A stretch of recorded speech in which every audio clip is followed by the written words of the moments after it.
Nakita naman natin na sa pagdating nyo ay nakita maayos ang seguridad ng ating mga kapulisan. Sir, ano mapapayo nyo sa ating mga kababayan na nagsasagawa ng kilos protesta na maging mahinahon sila? At syempre, yung ating mga kapulisan ay panatilihin ang maximum tolerance.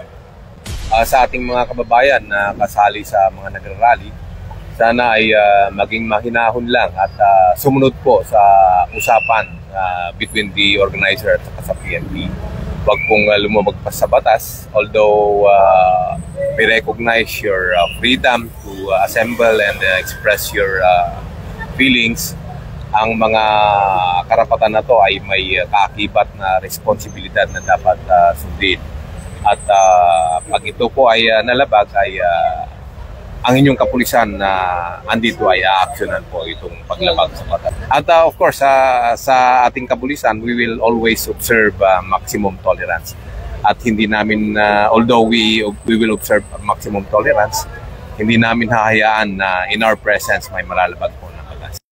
Mula po dito sa People Power Monument, Quezon City, at sa ngalan po ng aming Regional Director ng NCRPO, Police Major General Anthony Aberin, at syempre, ang aming Force Commander ng Regional Mobile Force Battalion ng NCRPO, Police Colonel Celso M. Rodriguez.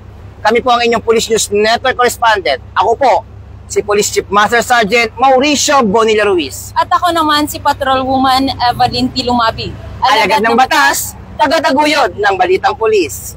Lilingkod sa bawat Pilipino at magbibigay ng tamang impormasyon para sa tahimik at maayos na Pilipinas. Police News Network, alagad ng batas, tagapagtaguyod ng balitang pulis, sandigan ng mamamayan, patnubay ng katotohanan.